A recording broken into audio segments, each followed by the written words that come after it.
Assalamualaikum warahmatullahi wabarakatuh. Selamat siang pemirsa, Anda kembali menyaksikan Apa Kabar Indonesia Siang bersama saya Ana Telita dan Putri Windasari. Putri, apa kabar? Ada informasi apa hari ini? Baik sekali kabar hari ini ya. Dan pastinya hari ini adalah hari terakhir pendaftaran untuk calon kepala daerah di Pilkada Serentak 2024. Kira-kira siapa saja nanti akan mendaftar pada siang hari ini, dan kabarnya juga akan ada pendaftaran di malam hari ini juga. Jadi kita tunggu saja siapa yang sudah mantap berpasangan dengan siapa. Tapi sebelum kita menuju ke sana, kita punya informasi pertama untuk Anda. Seorang atlet paramotor PON 21 asal DKI Jakarta berinisial W mendarat darurat di rumah warga, tepatnya di Desa Cotrung, Muara Batu, Aceh Utara. Ya, insiden ini terjadi akibat jilbab yang dipakai tertarik baling-baling.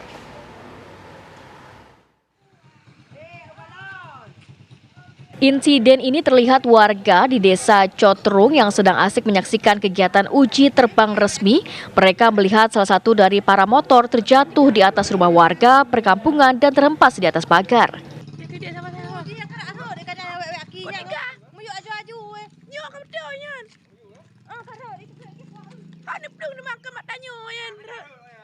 Melihat insiden ini, warga setempat mendatangi lokasi dan menyelamatkan korban.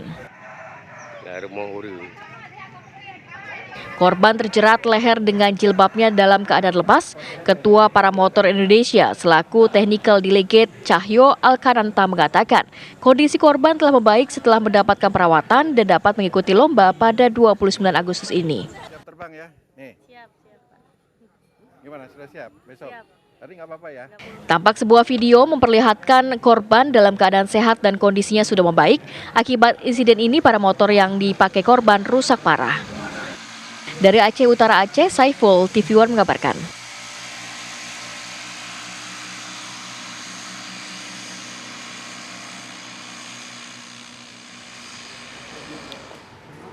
Informasi lainnya untuk Anda pemirsa, Majelis Ulama Indonesia Kabupaten Sukabumi angkat bicara terkait dengan makam palsu di Citepus, Pelabuhan Ratu Kabupaten Sukabumi. MUI menilai perbuatan ini melenceng dari syariat Islam dan akan membimbing pelaku pembuat makam palsu tersebut ke jalan yang benar.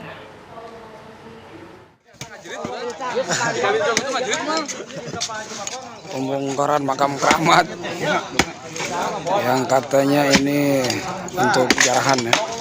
Pembongkaran makam palsu yang dilakukan oleh warga dan ulama di Citepus, Kecamatan Pelabuhan Ratu, Kabupaten Sukabumi, Jawa Barat, membuat Majelis Ulama Indonesia Kabupaten Sukabumi mengambil sikap.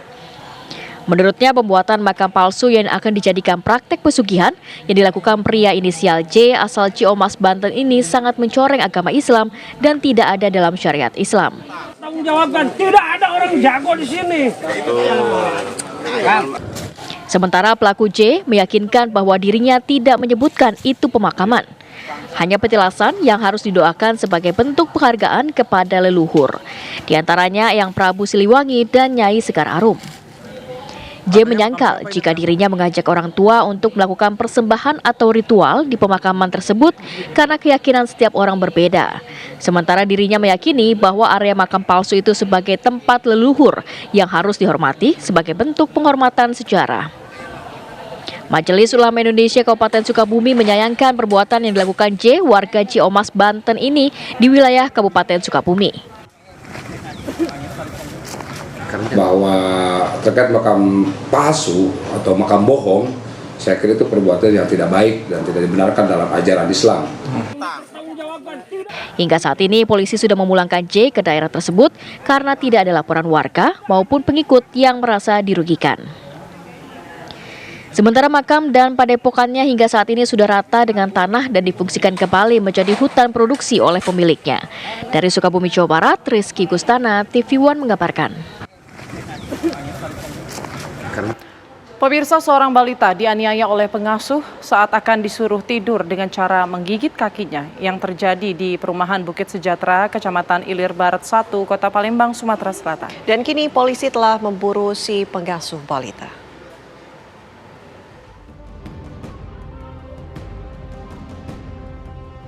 Petugas dari Subdit PPA Krimum Polda Sumsel melakukan tindakan untuk mengungkap kasus penganiayaan terhadap balita yang viral.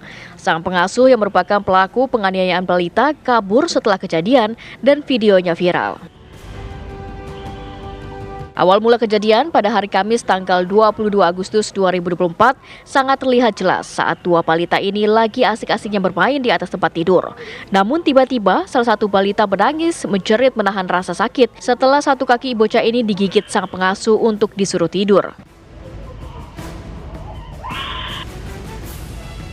Mengetahui anaknya dianiaya oleh tenaga pengasuh setelah salah satu ART bercerita, sang ibu melihat CCTV dan benar ternyata kaki anaknya digigit oleh tenaga pengasuhnya.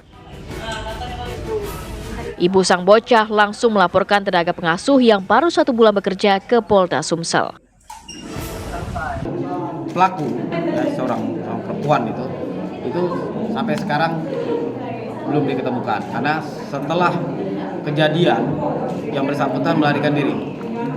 Nah, saat sekarang kita lagi lakukan pencarian. Petugas sudah melakukan visum dan pemeriksaan saksi-saksi serta melakukan olah tempat kejadian perkara.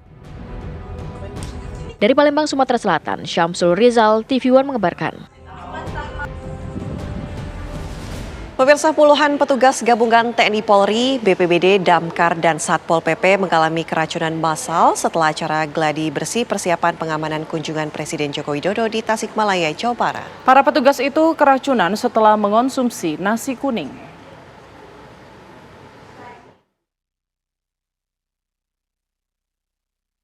Puluhan petugas gabungan pengamanan kunjungan Presiden Joko Widodo ini terpaksa dirawat di sebuah puskesmas di Bendungan Lewi Keris, Kabupaten Tasikmalaya, Jawa Barat pada Rabu kemarin. Mereka diduga keracunan usai menyantap makanan yang diberikan oleh panitia. Sejumlah personel mengalami gejala seperti mual, muntah, diare, dan juga pusing secara bersamaan. Salah satu korban menuturkan usai sarapan dirinya merasakan mual dan juga muntah. Kemudian diikuti sejumlah rekannya yang mengalami gejala yang sama. Makanya bersama-sama di lokasi. Jadi pas Bapak kena, ya teman-teman lain kena juga Pak? Kena juga. Berbarengan? Menyusul dulu. Oh, kalau Bapak awalnya mual apa pusing Pak? Enggak mual, enggak pusing, langsung muntah. Langsung muntah? Sudah muntah, bulu hati sakit. Alhamdulillah sekarang udah ketemu lagi. Kepala Puskesmas Manonjaya, Bia Sofia menjelaskan, sebanyak 54 orang sempat dirawat di puskesmas. Sementara itu, 7 orang dirujuk ke rumah sakit karena kondisinya memburuk. Gejalanya tuh mual, terus mules, katanya gitu mules, pusingnya agak berlebihan dari biasa. Itu kebanyakan yang dirujuk itu emang punya penyakit bawaan kah atau gimana? Ada yang punya penyakit bawaan, dia penderita hipertensi. Ada yang asma juga. Oh gitu. Ada yang kan rentan sakit yang orang beda-beda ya. Ada yang mulesnya mungkin rasanya beda. Kebetulan kuman yang kemakannya banyak meren. Jadi dirawatnya. Hingga saat ini belum ada keterangan resmi dari Kodim 0612 dan juga Polres Tasikmalaya Kota mengenai peristiwa tersebut. Penyebab pasti keracunan masih diselidiki aparat berwenang. Dari Tasikmalaya, Jawa Barat, Deden Ahdani, TV One mengabarkan.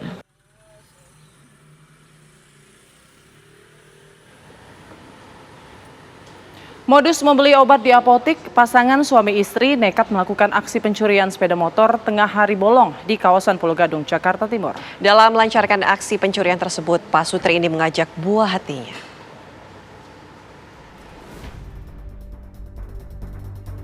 Dari rekaman kamera pengawas, nampak pasangan suami istri beserta buah hatinya datang ke salah satu apotek yang terletak di Jalan Pulau Asem Timur Raya, Pulau Gadung, Jakarta Timur.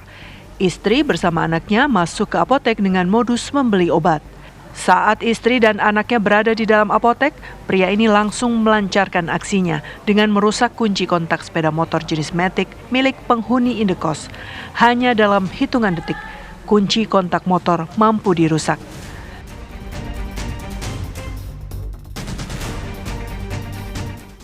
Saat keluar dari apotek, Pak Sutri ini langsung saling bagi tugas. Pelaku pria bertugas mengendarai motor curiannya, sedangkan pelaku wanita bertugas mengendarai motor miliknya. Pasangan ini memanfaatkan situasi sepi sehingga tak ada satupun yang menyadari aksi keduanya. Jam 2 siang, dia pura-pura beli obat sama anaknya. Tapi dia pulang dulu, terus dia balik lagi, dia beli obat dengan ribet ya, istilahnya. Terus suaminya yang ini kunci stangnya. Pas istrinya sama anaknya pura-pura beli obat, lakinya itu eksekusi. Dia bereaksi. Nah pas udah selesai istrinya keluar, dia bawa motor aslinya, yang suaminya bawa motor curiannya. Sementara korban diketahui telah melaporkan aksi pencurian motor miliknya ke petugas kepolisian setempat. Dari Jakarta, Simon Tobing, TV One mengabarkan. Pemirsa, sebuah mobil pengisian ATM BRI PT Beringin Gigantara dirampok di Padang Pariawan.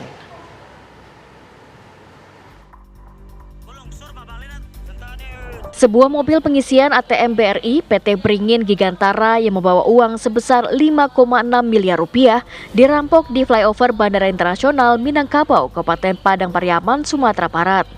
Awalnya mobil tersebut membawa uang dari Padang dan sudah sempat mengisi uang di 2 titik ATM di Jalan Khatib Sulaiman Padang dan Tabing.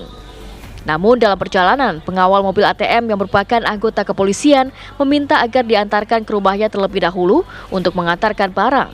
Namun dalam perjalanan, mobil dirampok dengan ancaman senjata api. Kurang dari 24 jam, jajaran tim opsnal gabungan berhasil menangkap 3 pelaku perampokan. Saat ini tersangka dan barang bukti berupa 7 box berisi uang dan juga mobil yang digunakan perampok sudah diamankan di Mako Polres Padang Pariaman. Kita akan merilis nantinya di Polda dan benar 3 tersangka Bang? Berhasil mengamankan 3 pelaku dan barang bukti yang sudah hasil dari perampokan tadi. TKP-nya di mana Bang? TKP di bypass, tepatnya di samping flyover ke arah Bandara Bima. Sebelumnya ketiga pelaku berhasil ditangkap di kawasan Padang dan Padang Pariaman, Sumatera Barat. Diketahui 2 di antara pelaku perampokan merupakan anggota kepolisian. Saat ini seluruh pelaku masih diperiksa aparat berwajib. Dari Kabupaten Padang Pariaman, Sumatera Barat, Andri Syaputra, TV One mengabarkan. Kami harus jeda terlebih dahulu, pemirsa. Apa kabar Indonesia Siang masih akan kembali sesaat lagi. Anda kembali di Apa Kabar Indonesia Siang, pemirsa. Informasi lainnya untuk Anda. Peggy Setiawan, mantan tersangka kasus pembunuhan Vina dan Eki di Cirebon, mendatangi Mapolda Jawa Barat. Peggy datang untuk mengambil barang bukti yang sempat disita polisi. Bersama kuasa hukum dan adiknya, Peggy juga membawa 20 nasi bungkus untuk tahanan di dalam sel sesuai janjinya saat itu sebelum bebas. Sesuai undangan polisi, Peggy datang untuk mengambil barang bukti yang sempat disita polisi, diantaranya ijazah dan telepon genggam.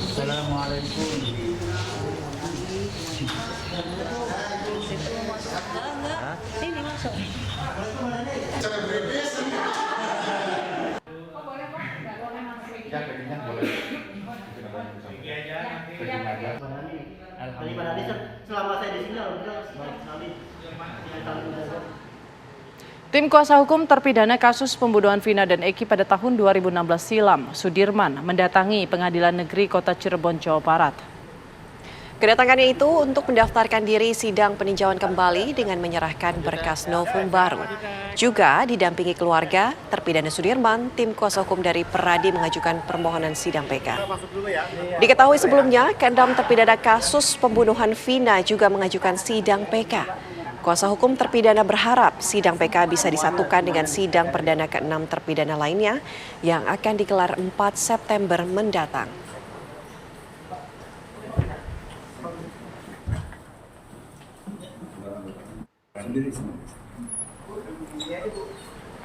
Informasi lainnya, pemirsa, ribuan pengemudi ojek online melakukan aksi demo dan mematikan aplikasinya hari ini.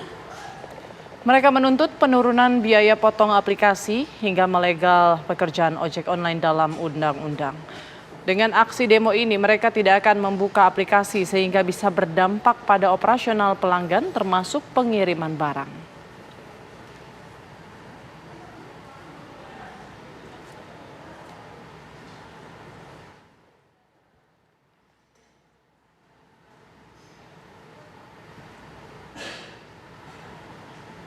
Ya, seperti apa jalannya aksi unjuk rasa? Kita langsung tanyakan oleh rekan kami, ada Margareta. Margaret, bagaimana informasi terbaru dari sana? Ya, selamat siang Putri, Ana dan juga pemirsa. Bisa dilihat di belakang saya ini semakin ramai para demonstran yang datang ke Patung Kuda ini. Mereka tadi sempat berkumpul dan hingga kini masih berkumpul di Patung Kuda, dan memang dari pantauan kami ini belum adanya tanda-tanda untuk demonstrasi akan dimulai.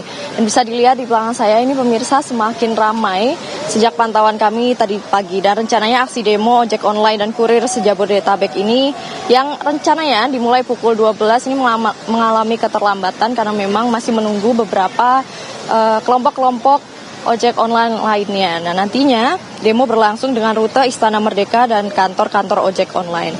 Perkiraan akan ada lebih dari 1.000 massa aksi yang ikut pada demo hari ini, dan mereka menyuarakan beberapa tuntutan, yakni menuntut perusahaan aplikasi ojek online untuk memperbaiki skema pembagian komisi dan meminta adanya legal standing hukum yang jelas bagi para pengemudi ojek online dan kurir. Mereka juga mendesak pemerintah untuk merevisi peraturan Kemenkominfo nomor 1 tahun 2012 tentang layanan pos komersil untuk mitra ojek dan kurir online. Massa juga meminta pemerintah untuk mengevaluasi kerja sama yang mengandung unsur ketidakadilan serta mendukung program penyelarasan layanan tarif. Nah, ini pemirsa merupakan buntut dari keluhan para ojek online yang mengaku pemotongan komisi ini tidak adil kepada mereka. Dan juga informasi lain yang bisa kami sampaikan, untuk pengamanannya sendiri, pihak kepolisian bersama TNI telah mengerahkan sebanyak 1.700 personil gabungan untuk mengamankan demonstrasi yang akan berlangsung pada siang hari ini. Dan tadi kami juga sempat melihat ada beberapa mobil barakuda yang sudah terparkir untuk mengantisipasi bila mana nanti jalannya proses demo hari ini berlangsung tidak kondusif.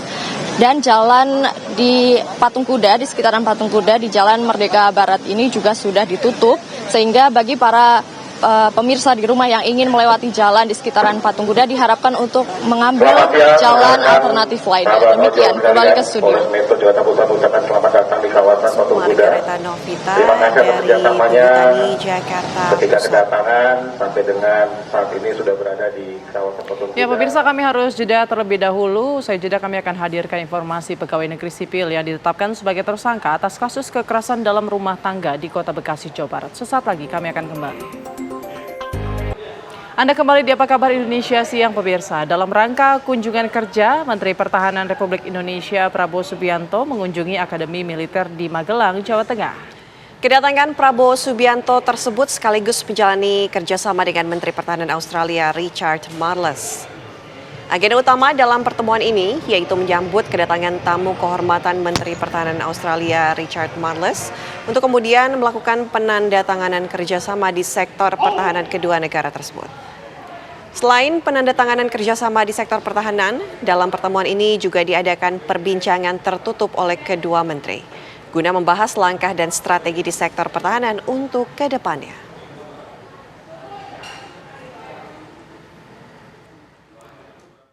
Ini menandakan bahwa kita ingin meneruskan dan memelihara hubungan erat dan hubungan persahabatan yang sangat baik. Saya bertekad untuk menjaga hubungan Indonesia Australia untuk menjadi lebih baik di masa yang akan datang. Informasi lainnya, pemirsa, pegawai negeri sipil ditetapkan sebagai tersangka atas kasus kekerasan dalam rumah tangga di Kota Bekasi, Jawa Barat. Kasus kekerasan terhadap istri ini terekam kamera CCTV dan mirisnya pelaku menganiaya korban di depan anaknya.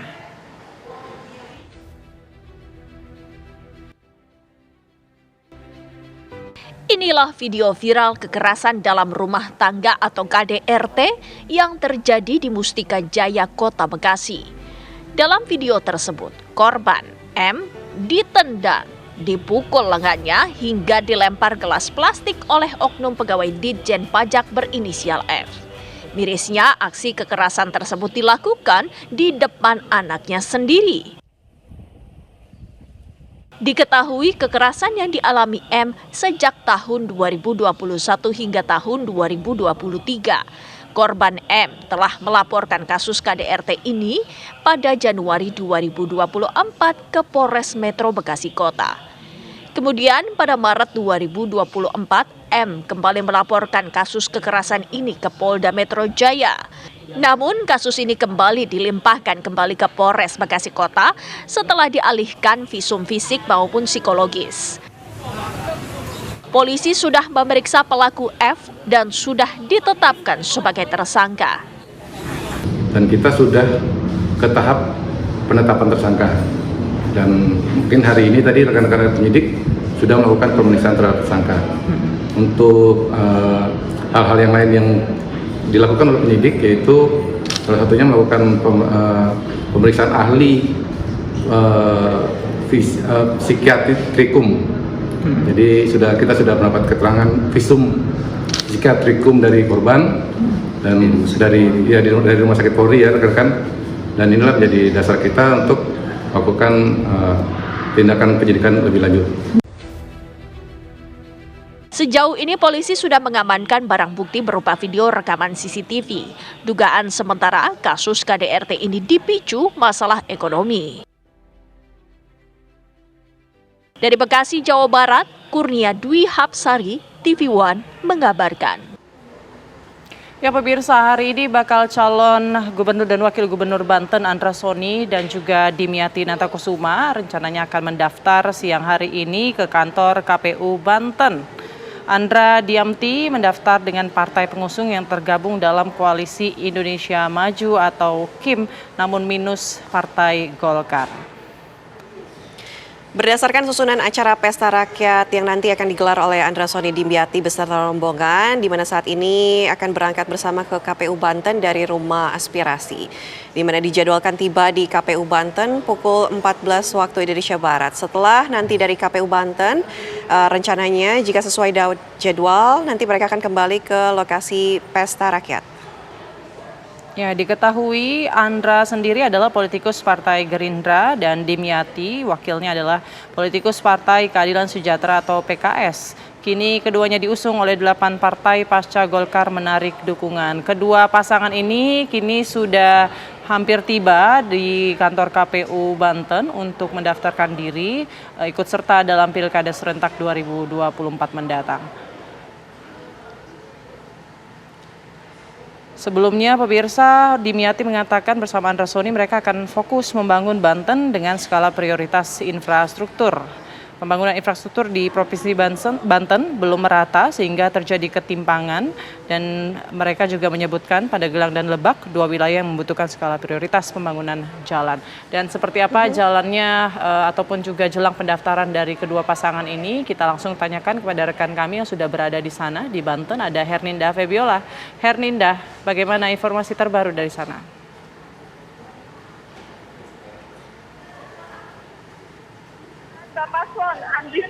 Ya, tapi nanti ya kita akan hadirkan informasi langsung dari KPU Banten. Kami harus jeda terlebih dahulu, pemirsa. Usai jeda kami kembali dengan informasi lainnya untuk Anda sesaat lagi. Anda kembali di Apa Kabar Indonesia Siang, pemirsa. Hari ini adalah hari terakhir pendaftaran calon kepala daerah di seluruh wilayah Indonesia. Kita akan menuju ke Banten karena saat ini pasangan Andra Soni dan juga Dimyati Natakusuma akan mendaftar ke KPU Banten. Andra Dimyati ini mendaftar dengan partai pengusung yang tergabung dalam Koalisi Indonesia Maju tanpa Golkar yang telah menarik dukungan dan berbalik mengusung Ayrin Rahmi Diani. Saat ini keduanya telah tiba di KPU Banten disambut tarian seperti daerah-daerah lain yang menyambut pasangan calon pemimpinnya untuk kemudian nanti masuk ke dalam ruang bertemu dengan pimpinan KPU Banten. Sudah ada rekan kami pemirsa, Herninda Febiola yang akan mengabarkan secara langsung informasinya untuk Anda. Olive, selamat siang.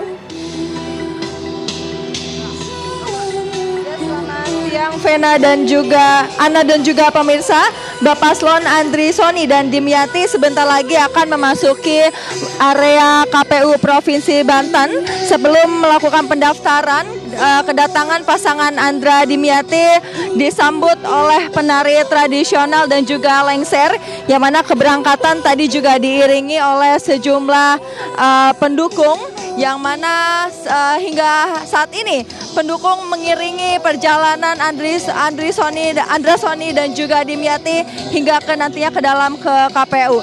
Akhirnya pasangan Bapak Paslon ini mendaftar sebagai paslon cagup dan cawagup ke KPU Provinsi Banten setelah sebelumnya kemarin sempat dijadwalkan namun tidak jadi daftar. Hingga saat ini kabarnya nanti sekitar pukul 2 siang ini akan memasuki wilayah KPU Provinsi Banten. Dan ini pasangan Andra dan juga Dimyati melakukan perjalanan kembali menuju ke dalam area KPU, yang mana masih diiringi oleh para pendukung dan diantarkan langsung oleh Wakil Ketua Umum Partai PAN, yaitu Yandri Susanto. Dan Andra Dimyati mendaftar dengan partai pengusung yang tergabung dalam Koalisi Indonesia Maju kecuali Partai Golkar. Total Bapak Paslon ini didukung oleh 10 partai, diantaranya 8 partai adalah partai parlemen. Dan beginilah situasi terkini dari kedatangan Bapak Paslon Andra dan juga Dimyati memasuki area KPU Provinsi Banten. Dan sebagai informasi pemirsa, Andra Soni merupakan Ketua DPRD Banten sekaligus Ketua DPD Gerindra Banten, dan Dimyati Kusuma sendiri sempat menjabat sebagai Wakil Ketua MPR RI dan anggota Komisi 3 DPR RI. Lalu terakhir pernah menjabat menjadi Wakil Ketua MPR RI dan sempat menjadi Bupati Pandeglang 2 periode, tahun 2000 hingga 2005 dan 2005 hingga 2009. Tadi sempat kedatangan Bapak Paslon ini disambut oleh pendukung setelah sebelumnya diiringi juga oleh pendukung yang cukup banyak. Pemirsa, sebelumnya titik kumpul keberangkatan sebelum ke KPU ini ada di rumah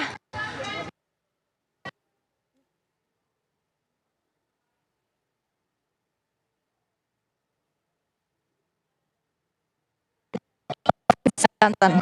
Inilah suasananya masih diiringi oleh pendukung.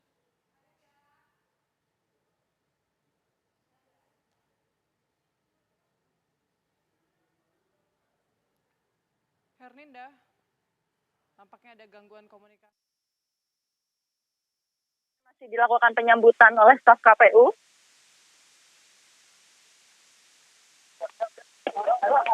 Beginilah situasi terkini dari KPU Provinsi Banten, yang mana kedatangan Bapak Paslon Andra Soni dan juga sebentar lagi akan sampai ke area pendaftaran. Ini sudah memasuki area KPU, masih diiringi oleh pendukung dan juga disambut oleh pihak KPU. Setelah sebelumnya Andra Dimyati ini menyebutkan akan fokus membangun Banten infrastruktur. Terdengar pendukung ini masih yel-yel dan juga memberikan semangat serta motivasi kepada Bapak Paslon Andra dan juga Dimyati. Sementara dari pihak KPU sudah bersiap-siap untuk menyambut kembali gerbang pendaftaran. Beginilah detik-detik kedatangan pasangan calon Andra Soni. Mana sebentar lagi akan melakukan proses registrasi.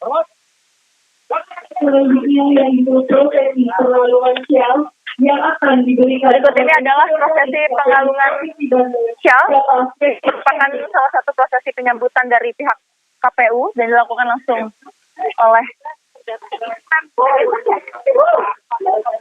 beginilah sambutan dari Bapak Paslon Andra Soni dan juga Dimyati oleh pihak KPU yang akan diberikan pengalungan syal.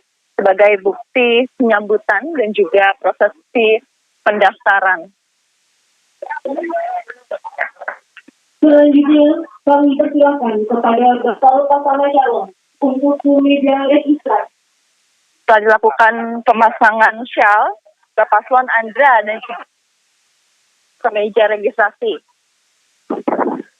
Bakal pasangan calon Bapak Sementara dan Bapak Ahmad inilah diusung oleh gabungan partai politik, yaitu Partai Gerakan Indonesia Raya, Partai Keadilan, Partai Amanat Nasional, Partai Demokrat, Partai Garda Republik Indonesia, Partai Persatuan Bangsa, Partai Persatuan Indonesia. Udah penuh apa ini, mau blocking dulu? Lagi live nih.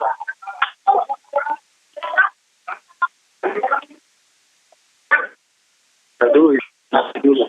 Biar calon masuk dulu. Dapat.